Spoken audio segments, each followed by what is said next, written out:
दोस्तों, क्या आपने कभी अपने ही मन से हार मानी है? क्या कभी भीतर उठती वासनाओं की आग ने आपको जला डाला? क्या कभी माया की चमक ने आपके जीवन का अंधेरा गहरा कर दिया? ये माया, ये मन के विकार और एक साधक का संघर्ष, यही है असली युद्ध। बाहर की लड़ाइयां आसान हैं, लेकिन अंदर की लड़ाई सबसे कठिन। मन की चंचलता, वासनाओं की लहरें, क्रोध का तूफान, लोभ का दलदल, ये सब एक साधक को हर रोज चुनौती देते हैं। आज हम उसी अदृश्य युद्ध की कथा सुनेंगे जो हर उस इंसान की कहानी है जो सत्य, शांति और आत्म उद्धार की खोज में निकला है। ये कहानी आपकी भी है, मेरी भी। और अगर आप ध्यान से सुनेंगे तो शायद आज आपकी आत्मा भी पुकार उठेगी कि माया कितनी ही मोहक क्यों न हो, साधक की जिजीविषा उससे कहीं बड़ी है। आइए आज अपने भीतर झांके और जाने माया क्या है, मन के विकार हमें क्यों तोड़ते हैं और कैसे साधक अपनी साधना से अंधकार को चीरकर अंत में प्रकाश को पा लेता है। मनुष्य के भीतर अनेक प्रकार की इच्छाएं और भावनाएं छुपी रहती है। ये भावनाएं जब अचानक बलवान होकर सक्रिय होती हैं तो वे तरंग के समान उठती हैं। ठीक जैसे शांत पानी में एक पत्थर गिरता है तो लहरें बनती हैं, वैसे ही किसी कारण या परिस्थिति के संपर्क से काम या क्रोध का वेग पैदा होता है। काम या क्रोध किसी बाहरी कारण, विचार, दृश्य, शब्द, स्मृति से उत्पन्न होता है। यह पहले एक सूक्ष्म इच्छा या असंतोष के रूप में भीतर बीज रूप में रहता है। उदाहरण, काम का बीज कोई आकर्षक वस्तु, व्यक्ति या सुख की कल्पना। क्रोध का बीज अपमान, वंचना, विरोध या असहमति की स्मृति। इस अवस्था में यह केवल एक हल्की उत्तेजना की तरह होता है जिसे जागरूक साधक तुरंत पहचान कर रोक सकता है। जैसे ही मन उस विषय पर और अधिक चित्त एकाग्र करता है, यह तरंग के रूप में उठने लगता है। यह तरंग अब आपकी चेतना के ऊपर हावी हो जाती है। इस अवस्था के लक्षण: विचार बार बार उसी विषय पर लौटता है, शरीर में हल्की उत्तेजना या बेचैनी होती है, मन पर एक प्रकार का दबाव बनता है, मुझे अभी यह चाहिए या मुझे अभी प्रतिशोध लेना है। निर्णय क्षमता कमजोर हो जाती है। यह वह अवस्था है जब तरंग सबसे प्रबल होती है। यदि इस तरंग को तुरंत नहीं रोका गया तो यह पूर्ण आवेग या तूफान का रूप ले लेती है। अब काम वासना या क्रोध के वशीभूत होकर व्यक्ति कुछ भी कर सकता है, भले ही वह बाद में पछतावे का कारण बने। शारीरिक लक्षण: हृदय गति तेज होना, पसीना आना, चेहरे का रंग बदलना, बोलने का स्वर तीव्र या विकृत होना। मानसिक लक्षण: विवेक लुप्त, तुरंत तुष्टि पाने की जिद, सही गलत का भान खोना। इसी अवस्था में व्यक्ति पाप या अनर्थक कृत्य कर बैठता है।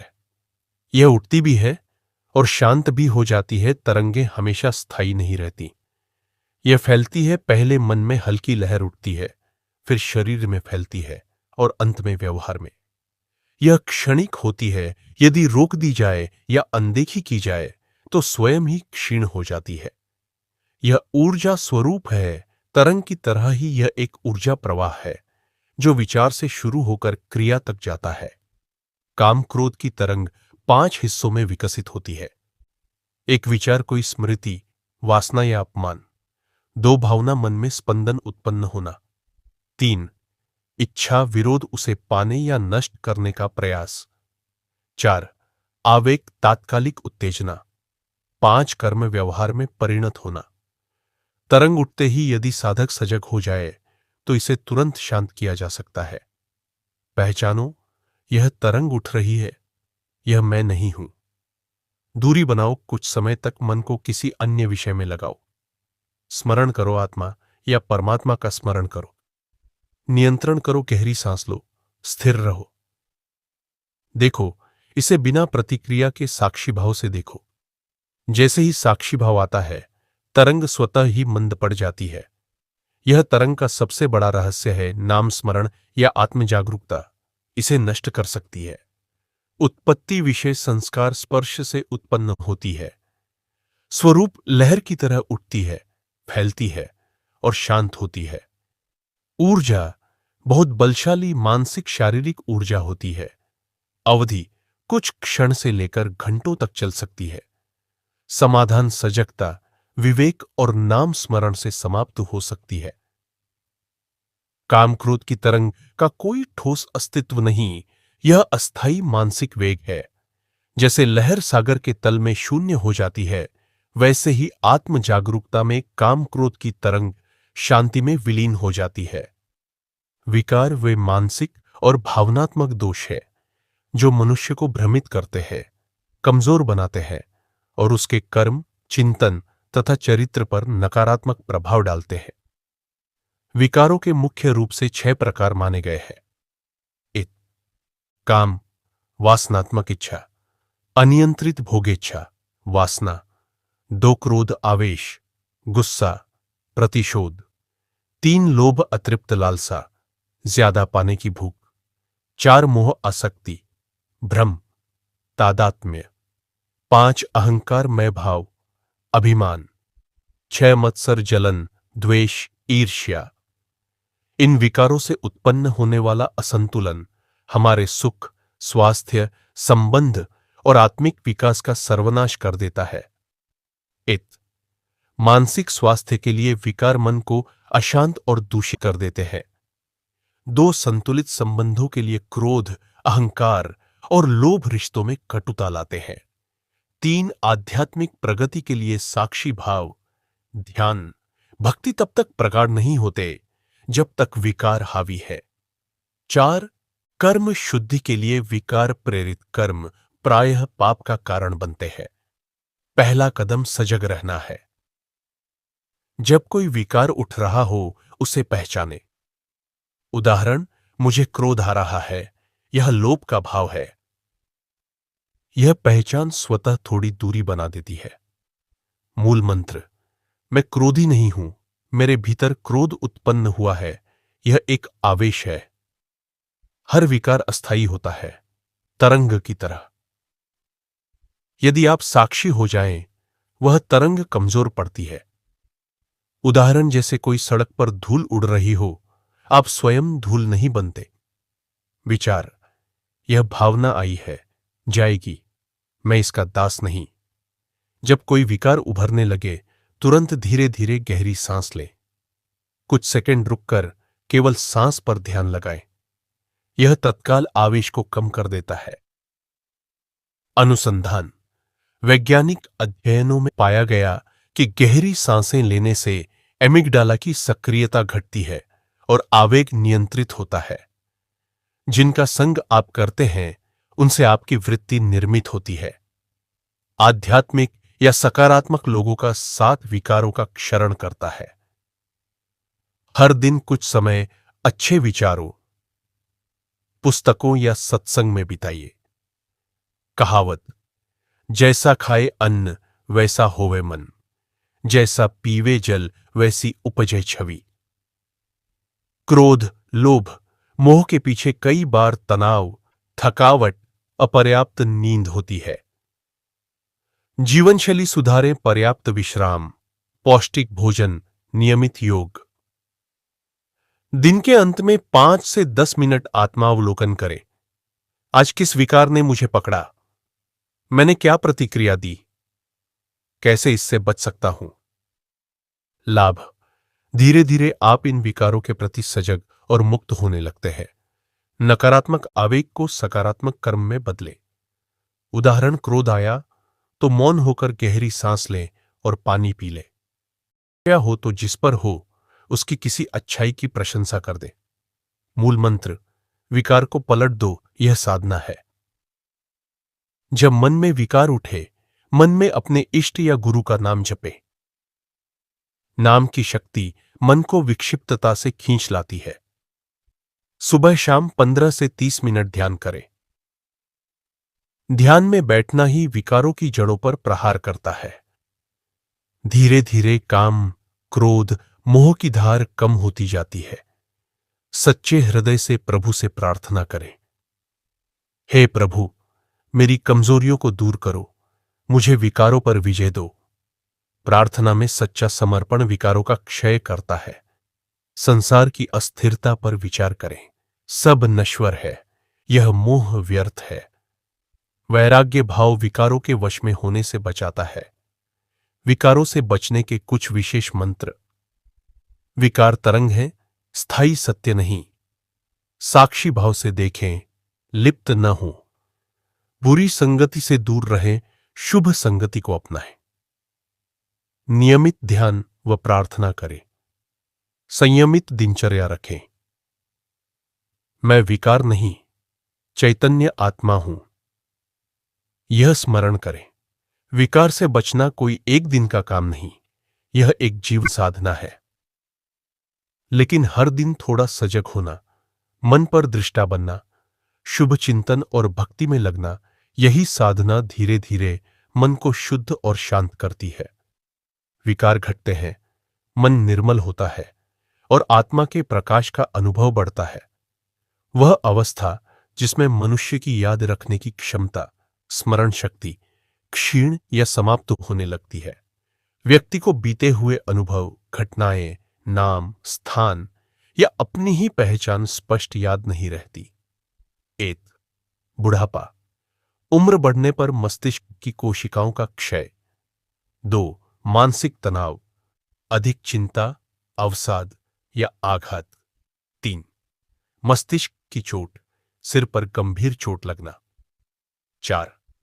नशीले पदार्थों का दुरुपयोग, शराब, नशीली दवाओं का अधिक सेवन। 5. रोग, अल्जाइमर, डिमेंशिया, स्ट्रोक आदि।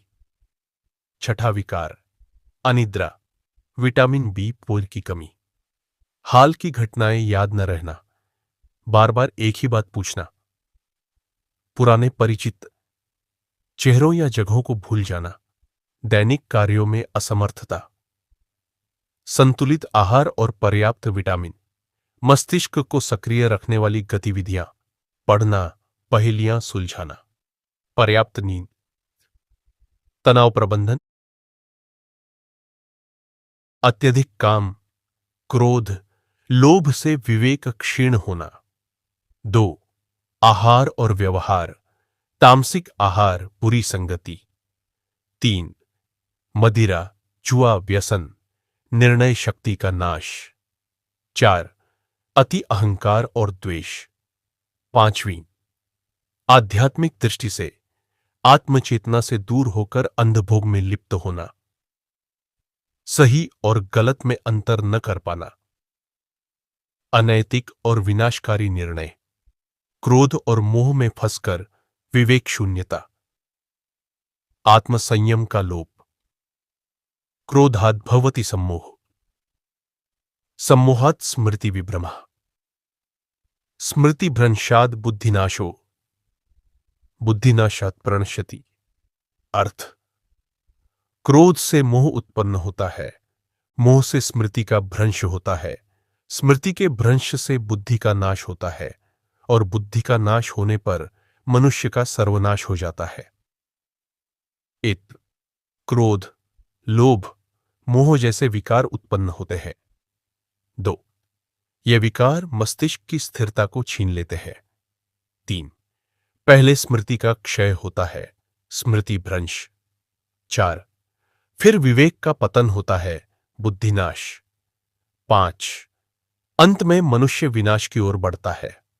सात्विक आहार, दूध, घी, बादाम, फल, योग और ध्यान, मानसिक शांति और विवेक की दृढ़ता, संयमित जीवन शैली, समय पर सोना जागना, सत्संग और अध्ययन, अच्छे विचारों का संग, नशे और बुरी आदतों से दूर रहना, क्रोध और वासना का निग्रह, स्मृति भ्रंश और बुद्धिनाश का मूल कारण मन के विकार, अनियंत्रित इच्छाएं और असंयम है। सतत अभ्यास, संयम, सात्विकता और आत्मचेतना ही इसका समाधान है। स्मृति संरक्षण ज्ञान का बीज, बुद्धि संरक्षण आत्म कल्याण का वृक्ष। जिस प्रकार जल बहता हुआ शांत दिखाई देता है, लेकिन उसके भीतर अनेक लहरें, भंवर और गहराइयां छुपी रहती हैं, उसी तरह अहंकार का जल भी साधक की चेतना को बहाकर ले जाता है। यह जल 3 गुणों त्रिगुण, सत्व, रज और तम की माया से बना हुआ है। यही त्रिगुणात्मक माया आत्मा पर पर्दा डालकर उसे अपने असली स्वरूप से विमुख कर देती है। यह विषय गहरा और आध्यात्मिक है। इसे समझना बहुत आवश्यक है, क्योंकि यह माया ही हमारे दुखों, उलझनों और बंधनों की जड़ है। त्रिगुणात्मक माया का अर्थ है वह माया जो 3 गुणों से बनी है। 1. सत्व गुण, सत्व शुद्धता, ज्ञान, शांति। यह माया की सबसे सूक्ष्म और सात्विक परत है। इसमें व्यक्ति को ज्ञान, पवित्रता, सेवा, विनम्रता का अनुभव होता है, परंतु यह भी बंधन है, क्योंकि मैं पवित्र हूं, मैं ज्ञानी हूं का अहंकार छुपा होता है। यह सुनहरी जंजीर की तरह है, सुंदर दिखती है लेकिन बांधती है। 2. रजोगुण, रज क्रिया, इच्छा, कामना। यह माया की सक्रिय परत है। इसमें व्यक्ति को कर्म करने की तीव्र प्रेरणा, महत्वाकांक्षा, लोभ, पद प्रतिष्ठा की भूख होती है। मैं कुछ बड़ा बनूं, मैं दूसरों से श्रेष्ठ हूं, यह रजोगुण का अहंकार है। 3. तमोगुण, तम जड़ता, अज्ञान, आलस्य। यह माया की सबसे भारी परत है। इसमें आलस्य, मोह, द्वेष, अज्ञान, हिंसा का अंधकार रहता है। मुझे कुछ नहीं जानना, मैं जैसा हूं ठीक हूं, यह तमोगुण का जड़ अहंकार है। यही तीनों गुण मिलकर मनुष्य के भीतर अहंकार का जल बनाते हैं, जिसमें आत्मा डूबकर अपने परम स्वरूप को भूल जाती है। अहंकार के जल की 3 धाराएं होती हैं। 1. स्वश्रेष्ठता की धारा, मैं श्रेष्ठ हूं का भाव। यह व्यक्ति को अलगाव, घमंड और दूसरों के अपमान की ओर ले जाती है। 2. स्वरक्षण की धारा, मुझे कोई हानि न पहुंचे का भय। यह असुरक्षा और संकीर्णता पैदा करता है। 3. स्वस्वामित्व की धारा, यह सब मेरा है का मोह। यह संग्रह, लालच और स्वार्थ को जन्म देती है। जब ये तीनों धाराएं त्रिगुणात्मक माया के जल में मिलती है, तब साधक की चेतना बह जाती है और वह जीवन भर मैं और मेरा में उलझा रहता है। अहंकार की शक्ति इतनी गुप्त है कि व्यक्ति स्वयं को बड़ा ज्ञानी, धर्मात्मा या परोपकारी मानकर भी उसमें डूबा रहता है। यह जल मीठा भी लगता है, प्रशंसा, सुख सुविधा, महत्व सब इसी से मिलता है, परंतु यह मीठा जल धीरे धीरे आत्मा को अपने बंधनों में बांधकर उसकी सहज मुक्ति की प्रवृत्ति को रोक देता है। मैं की यह धारा ही जन्म जन्मांतर का चक्र रचती है। जब साधक साधना के पथ पर बढ़ता है, तब माया अपना असली स्वरूप दिखाती है। सत्वगुण उसे ज्ञान के गर्भ में डालता है। मैं साधक हूं, मैं बहुत ऊंचा हूं। रजोगुण उसे सिद्धियों, प्रतिष्ठा, प्रसिद्धि के जाल में फंसाता है। लोग मुझे पूजें, मेरा सम्मान करें। तमोगुण उसे आलस्य, संदेह और नकारात्मकता में घसीटता।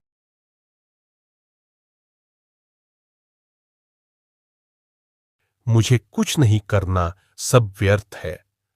इसीलिए कहा गया, त्रिगुण माया मोहि भुलावा, काहू न मिलत विरागी आवा। तुलसीदास। 1. नाम स्मरण और भक्ति। नाम स्मरण वह नौका है जो अहंकार के जल से पार लगाती है। जब मैं छूटता है और तू रह जाता है, तब माया निष्प्रभावी हो जाती है। 2. साक्षी भाव।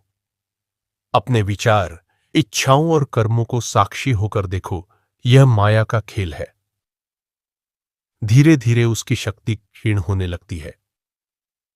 3. विनम्रता। जो विनम्र होता है उसमें अहंकार का जल सूखने लगता है। 4. गुरु कृपा। सत्संग और गुरु कृपा से त्रिगुणात्मक माया का भ्रम टूटता है। अहंकार का जल ही त्रिगुणात्मक माया की धारा है। यह मन को बहा ले जाती है और आत्मा पर पर्दा डालती है। जब साधक सच्चे अर्थ में नाम स्मरण, विनम्रता और साक्षी भाव में स्थित होता है, तब यह जल सूख जाता है। तभी आत्मा अपने असली स्वरूप, परम आनंद और शुद्ध चैतन्य में स्थिर होती है। यही साधना का लक्ष्य है, अहंकार के जल को सुखाना, माया के जाल को काटना और प्रभु की निर्मल छवि में लीन हो जाना।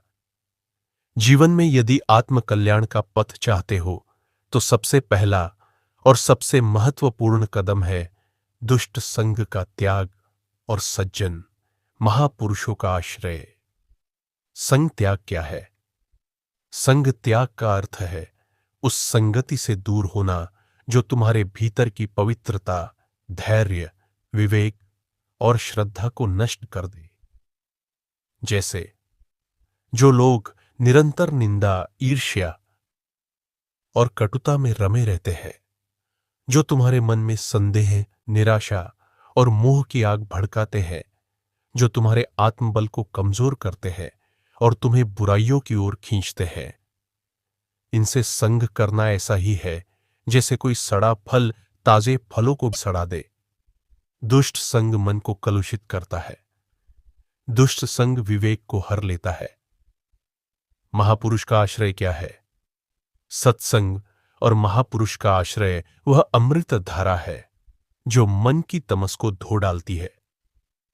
महापुरुष कौन है? वे जो सत्य, प्रेम, करुणा और आत्मज्ञान में स्थित हैं।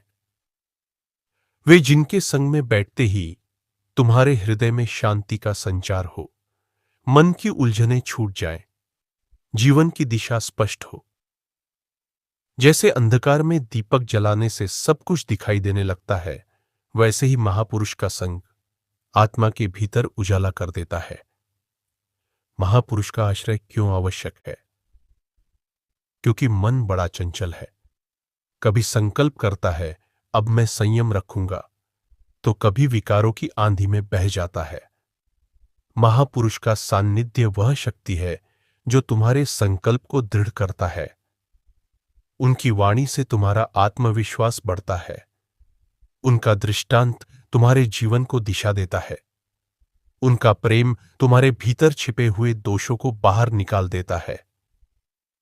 संघ त्याग और महापुरुष के आश्रय के लाभ: चित्त शुद्ध होता है, मन संयमित होता है, विकार क्षीण होते हैं, आत्म साक्षात्कार की आकांक्षा जागृत होती है, अंतःकरण में पवित्रता और प्रेम खिलता है। एक पहले यह विवेक करो कि कौन सा संग तुम्हें कलुषित करता है। 2 ऐसे स्थानों, व्यक्तियों और विषयों से स्वयं को धीरे धीरे अलग करो। 3 सत्संग, महापुरुषों की वाणी, उनके ग्रंथ, उनकी सेवा, उनके दर्शनों से जीवन को सींचो। 4 उनका आदरपूर्वक सान्निध्य प्राप्त करो, चाहे थोड़ी देर के लिए ही क्यों न हो। 5 मन डगमगाए, उनकी शिक्षाओं की शरण लो।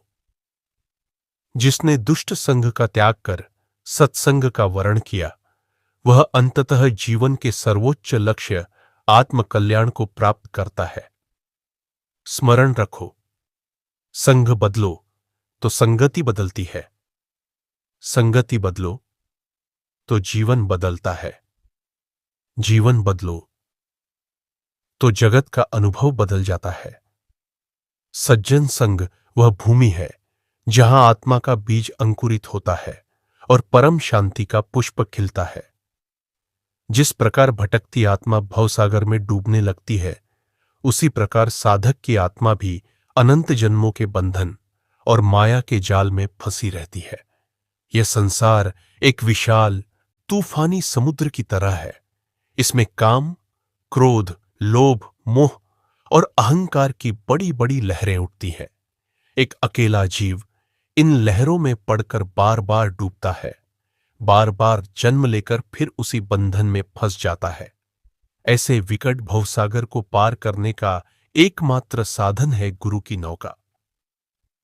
गुरु ही वह अदृश्य नाविक है जो साधक को इस भवसागर से पार कराते हैं। गुरु की नौका का अर्थ है उनकी शरण, उनकी शिक्षा, उनका सत्संग, उनके वचन और उनकी कृपा। जब कोई साधक सच्चे हृदय से अपने गुरु के चरणों में आत्मसमर्पण करता है, तब उसे वह नौका प्राप्त होती है। यह नौका संसार की लहरों से विचलित नहीं होती। गुरु की नौका के कुछ मुख्य लक्षण। अडोलता, यह नौका भटकने नहीं देती। साधक की चंचल बुद्धि भी इसमें स्थिर हो जाती है। दिव्यता, यह नौका आत्मा को प्रकाश से भर देती है। अज्ञान का अंधेरा मिट जाता है। रक्षा, काम क्रोध की आंधियां चले, चाहे कितना ही लोभ का तूफान उठे, गुरु की नौका पर बैठा साधक डूबता नहीं। गति, यह नौका धीरे धीरे साधक को परम तट तक पहुंचा देती है। साधक की भूमिका, साधक को अपनी वासना और अहंकार की गठरी उतारनी पड़ती है, क्योंकि जब तक अपने सिर पर यह बोझ रखोगे, नौका में चढ़ ही नहीं पाओगे। गुरु कहते हैं, हे साधक, मैं तुझे पार ले चलूंगा, तू सिर झुका और मेरी नाव पर बैठ जा। अपने संदेह और प्रश्नों की गठरी फेंक दे। बस प्रेम रख, विश्वास रख। गुरु की नौका पर चढ़ने के चरण। एक, विनम्रता, अपने को सबसे छोटा मानो। 2, विश्वास, गुरु के वचनों पर अडिग भरोसा रखो। 3, निष्ठा, मन वचन कर्म से सेवा करो। 4, स्मरण, हर परिस्थिति में गुरु का नाम जपते रहो। 5, समर्पण, सुख दुख में एक समान रहकर स्वयं को उनके हाथों में सौंप दो। गुरु की नौका ही क्यों जरूरी है? क्योंकि स्वयं के बल पर भवसागर पार करना असंभव है। जैसे डूबते हुए को कोई मजबूत नाव ही बचा सकती है, वैसे ही संसार के बंधनों से मुक्ति देने वाली नाव केवल गुरु की करुणा से ही प्राप्त होती है। जिसे यह नौका मिल गई, उसका जीवन कृतार्थ हो जाता है। अनुभव के उदाहरण। कई संतों ने कहा, मैंने कितनी बार गिरने की ठानी, पर मेरे गुरु की नौका ने मुझे उठा लिया। जब मैं माया के जाल में फंस रहा था, तो उनकी कृपा ने मुझे खींच लिया। गुरु की नौका कोई साधारण नाव नहीं, यह चेतना की परम नौका है। जिस दिन साधक उस पर सवार होता है, उसी दिन उसके भीतर एक दिव्य विश्वास और अपार शांति जन्म लेती है। उस दिन से कोई तूफान उसे डिगा नहीं सकता। उस दिन से मरण भी उसका कुछ बिगाड़ नहीं निर्जीव कर नहीं सकता। उस दिन से वह जीवन मरण के चक्र से मुक्त हो जाता है। जो गुरु की नौका पर चढ़ गया, उसका उद्धार निश्चित है। गुरु बिना यह यात्रा अधूरी ही रहेगी। सच्चा प्रेम, विश्वास और समर्पण ही टिकट है। शुद्ध दिखे, कपट अंदर ही अंदर व्यक्ति को खोखला करता रहता है। गुरु में अविश्वास, अपनी कमजोरियों को छुपाने की आदत, दूसरों के सामने अपनी महत्ता बढ़ाने की प्रवृत्ति, ये सभी कपट के ही रूप है। साधना का आधार पूर्ण निष्कपटता और श्रद्धा है। जब आप अपने गुरु के प्रति सच्चे नहीं रहते, तब आप उसे अपनी आत्मा के सामने स्वीकार कर गुरु चरण में निवेदन कर देना चाहिए। यही एकमात्र उपाय है कि साधना की रक्षा हो सके। जहां निष्कपटता होती है, वहां साधना सहज होती जाती है। गुरु का प्रेम, उनका आशीर्वाद और उनकी दृष्टि साधक को संभाले रहती है। एक सच्चे साधक के मन में गुरु के प्रति अटूट श्रद्धा होती है। वह कभी उनका विश्वास नहीं तोड़ता। यही श्रद्धा साधना को पुष्ट करती है, मन को निर्मल करती है और अंत में साधक को मोक्ष के द्वार तक पहुंचाती है। गुरु से कपट करने वाला साधक चाहे कितने भी जप तप क्यों न करे, अंत में साधना का विनाश ही पाता है। इसलिए अपने मन को टटोलिए, उसमें किसी प्रकार का छल छिद्र न रहने दीजिए। निष्कपट भाव से गुरु चरणों में समर्पित हो जाइए। यही साधना की सच्ची कुंजी है। साधक वह व्यक्ति होता है जो किसी उच्च लक्ष्य, आध्यात्मिक प्राप्ति आत्म साक्षात्कार या परमेश्वर की निकटता के लिए निरंतर साधना करता है। साधना का अर्थ है अभ्यास, तप, अनुशासन और स्वयं के विकारों पर विजय पाने का प्रयास। साधक का जीवन सामान्य मनुष्य से भिन्न होता है। साधक की दिनचर्या में दिखावे, भौतिक वासनाओं और अहंकार के लिए कोई स्थान नहीं होता। उसका एकमात्र ध्येय आत्मशुद्धि और आत्मोन्नति होता है। एक सच्चे साधक की पहचान कुछ विशेष गुणों से होती है। विनम्रता। साधक कभी अपने ज्ञान या साधना का अहंकार नहीं करता, वह सबको आदर देता है। धैर्य। साधक जानता है कि साधना का फल एक दिन में नहीं मिलता, वर्षों तक निरंतर अभ्यास की आवश्यकता होती है। संयम। वह अपनी इंद्रियों पर नियंत्रण रखता है, खानपान, विचार और व्यवहार में सात्विकता का पालन करता है। नियमितता। साधना में अनियमितता नहीं होनी चाहिए। साधक चाहे सुख में हो या कष्ट में रोज ध्यान, जप या भजन करता है। श्रद्धा। उसका विश्वास अपने गुरु, अपने मार्ग और अपने लक्ष्य में अडिग होता है। निस्वार्थता।